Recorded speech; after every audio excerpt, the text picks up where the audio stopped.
ડેડિયાપાડાના આમ આદમી પાર્ટીના ધારાસભ્ય ચૈતર વસાવા હાલ વન કર્મી ઉપર હુમલાનો જે કેસ હતો એ કેસને લઈને જેલમાં બંધ છે. એમના સહિત 9 લોકો ઉપર આ કેસની અંદર સજા જે છે સંભળાવવામાં આવી હતી.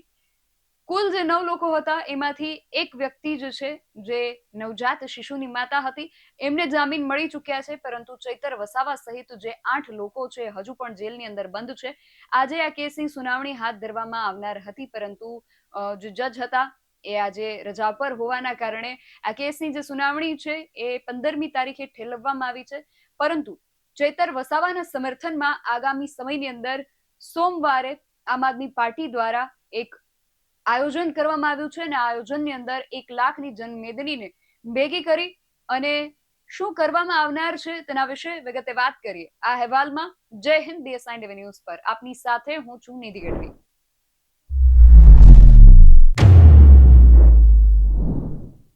ડેડિયાપાડાના ધારાસભ્ય ચૈતર વસાવાના સમર્થનમાં આગામી 20મી તારીખે સોમવારે ડેડિયાપાડાની અંદર જ એક કાર્યક્રમનું આયોજન થઈ રહ્યું છે અને એમાં 1 લાખ લોકોને એકત્ર કરી અને એક સહી ઝુંબેશ હાથ ધરવાની વાત છે. સૌથી પહેલા તો આખો કાર્યક્રમ શું છે તેના વિશે તમને વિગતે વાત કરું તો એક પોસ્ટર હાલ સોશિયલ મીડિયાની અંદર ખૂબ વાયરલ થઈ રહ્યું છે. ચૈતર વસાવાના સમર્થનમાં ચાલો રાજપીપળા, ચાલો રાજપીપળા. આગામી 20મી તારીખે આયોજન થનાર છે. 20 જુલાઈ 2026 સોમવારના રોજ આદિવાસીઓના અવાજ ડેડિયાપાડાના ધારાસભ્ય ચૈતર વસાવાના ન્યાય માટે 1 લાખ લોકોની સહી ઝુંબેશ તથા રાષ્ટ્રપતિને કલેક્ટર શ્રી નર્મદા તરફે મતલબ અહીંયા મારફતે કહેવાની કદાચ વાત હશે આવેદનપત્ર. અને અહીંયા જે કટાક્ષપૂર્ણ કારણો આપવામાં આવ્યા છે કે શા માટે ચૈતર વસાવાને જેલની અંદર બંધ કરવામાં આવ્યા છે, એના કારણો સ્વરૂપે આ કટાક્ષ કરવામાં આવ્યા છે. અહીંયા લખવામાં આવ્યું છે કે ષડયંત્ર એટલે કે ખોટા કેસો કરીને કેમ જેલવાસ કરવામાં આવ્યો, એના કારણો અહીંયા આપવામાં આવ્યા છે. સૌથી પહેલું કારણ એવું અપાયું છે કે ચૈતર વસાવાએ 2500 કરોડથી વધારે રૂપિયાનું મનરેગા કૌભાંડ શોધી કાઢવામાં આવ્યું અને ભ્રષ્ટાચારીઓ સામે કાયદેસરની કાર્યવાહી કરવા માટે માંગણી કરી. એટલા માટે ચૈતર વસાવાને જેલમાં મોકલવામાં આવ્યા છે. કટાક્ષપૂર્ણ રજૂઆતો અહીંયા કરવામાં આવી છે. 5મી અનુસૂચિત તથા પૈસા એક્ટના કડક અમલવારી માટે અવાજ ઉઠાવે છે. જંગલ જમીનના વન અધિકાર અધિનિયમ 2006ની અમલવારીની ઉદાસીનતા સામે એમણે લડત આપી. આદિવાસીઓને યુસીસી જેવા કાયદામાંથી બહાર રાખવા આંદોલન કર્યું. આદિવાસી વિસ્તારમાં આવેલા અભયારણ્યો, eco sensitive zone, solar power પ્રોજેક્ટનો વિરોધ કરવામાં આવેલ. Delhi Mumbai industrial corridor, Bharatmala, statue of unity, Saputara, green corridor વગેરે જે પ્રોજેક્ટ્સ હતા એમાં કરોડો આદિવાસી લોકોની જમીન જાય છે, એનો વિરોધ કરવામાં આવ્યો. પાર તાપી નર્મદા રિવર લિંક યોજના જે છે એની સામે આંદોલન કરવામાં આવ્યું. આ બધા કારણો આપવામાં આવ્યા છે કે ચૈતર વસાવા આ બધા જે આયોજનો છે, બધા જે પ્રોજેક્ટ છે એની સામે લડત આપી રહ્યા હતા.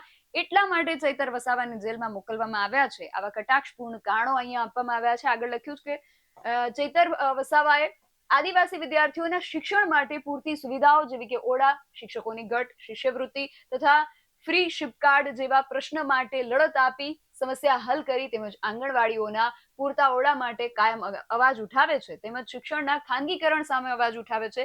સાથે જ ગુજરાત તથા આદિવાસી વિસ્તારમાં આવેલ હોસ્પિટલોમાં અદ્યતન સુવિધા તથા ડોક્ટરો, નર્સ વગેરેના ઘટતા સ્ટાફ માટે કાયમ રજૂઆત કરતા હોય છે.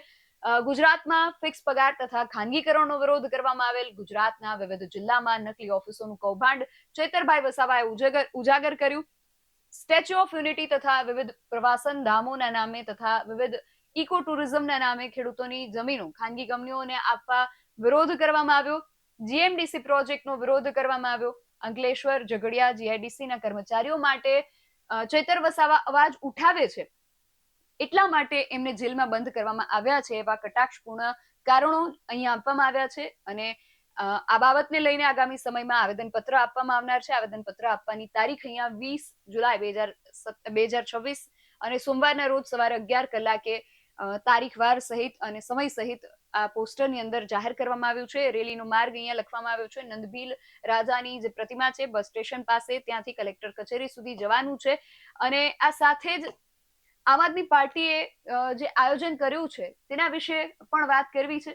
આમ આદમી પાર્ટી દ્વારા આજે સહી ઝુંબેશ છે એ હાથ ધરવામાં આવનાર છે. એમણે લખ્યું છે કે ચૈતર વસાવાના સમર્થનમાં હસ્તાક્ષર અભિયાન. ભાજપે પોતાના તંત્રનો દુરુપયોગ કરીને ચૈતર વસાવાને જેલમાં ધકેલી દીધા છે. ચૈતર વસાવા હંમેશા સામાન્ય લોકોના હક માટે લડતા રહ્યા છે. આજે ચૈતર વસાવાની સાથે મજબૂતીથી ઉભા રહેવાનો સમય આવી ગયો છે. 20 જુલાઈ 2026 સોમવારના રોજ ડેડિયાપાડા વિધાનસભા વિસ્તારના મતદાતાઓ તથા આદિવાસી સમાજના હિતો અને તેમના બંધારણીય અધિકારોના રક્ષણ માટે લોકશાહી પદ્ધતિથી 1 લાખથી વધુ મતોથી ચૂંટાયેલા ધારાસભ્ય શ્રી ચૈતર વસાવાને ન્યાય મળે તે હેતુથી નર્મદા જિલ્લાના 1 લાખથી વધુ નાગરિકોના હસ્તાક્ષરો સાથે પ્રચંડ જનસમર્થન રજૂ કરવામાં આવશે. ઉક્ત દિવસે ચૈતર વસાવાના સમર્થનમાં એક જાહેર સભાનું પણ આયોજન કરવામાં આવશે, જેમાં ચૈતર વસાવાની પત્ની વર્ષાબેન, આમ આદમી પાર્ટીના પ્રદેશ પ્રમુખ ઈશુદાન ગઢવી તથા વિસાવદરના ધારાસભ્ય ગોપાલ ઇટાલિયા પણ ઉપસ્થિત રહેશે. આવેદનપત્ર મહામહિમ રાષ્ટ્રપતિ શ્રી, માનનીય ગુજરાતના રાજ્યપાલ શ્રી તથા ગુજરાતના માનનીય મુખ્યમંત્રી શ્રીને સંબોધીને નર્મદા જિલ્લાના માનનીય જિલ્લા કલેક્ટરને સુપરત કરવામાં આવશે. ચૈતર વસાવાના સમર્થનમાં આમ આદમી પાર્ટી દ્વારા આયોજન કરવામાં આવ્યું છે. આગામી સોમવારે 1 લાખ લોકોની સહી ઝુંબેશ હાથ ધરવામાં આવશે. એક આવેદનપત્ર તૈયાર કરવામાં આવશે. 1 લાખ લોકોના હસ્તાક્ષર એમાં લેવામાં આવશે અને નર્મદાના જે જિલ્લા કલેક્ટર છે એમને આવેદન સોંપવામાં આવશે અને આ જે આવેદન છે એ ગુજરાતના મુખ્યમંત્રી, ગુજરાતના રાજ્યપાલ અને સાથે રાષ્ટ્રપતિ સુધી એમને સંબોધીને આવેદન આપવામાં આવશે. એટલે હવે આગામી સોમવારે ચૈતર વસાવાના સમર્થનમાં આજે જંગી જાહેર સભાનું આયોજન કરવામાં આવ્યું છે. એની અંદર હવે શું થાય છે અને એની પહેલા આવતીકાલે 15મી તારીખે હાઈકોર્ટની અંદર આ કેસની જે સુનાવણી ચાલવામાં આવનાર છે એની અંદર શું નિર્ણય લેવામાં આવે છે બધા ઉપર ખાસ ગુજરાતભરની નજર રહેશે. તમારું આ સમગ્ર વિષયને લઈને અને ખાસ કરીને આજે સહી ઝુંબેશ હાથ ધરવામાં આવનાર છે તેને લઈને શું માનવું છે, તમારો મત અમને કોમેન્ટ બોક્સમાં ચોક્કસથી જણાવજો. આવા જ વધુ અહેવાલો સાથે મળતા રહીશું. તમે મારી યુટ્યુબ ચેનલને સબસ્ક્રાઇબ કરવાનું અને અમને ફેસબુક અને ઇન્સ્ટાગ્રામ પર ફોલો કરવાનું ભૂલશો નહીં. બાકી અવનવી અપડેટ્સ માટે આપ જોતા રહો BS9 ન્યૂઝ. નમસ્કાર.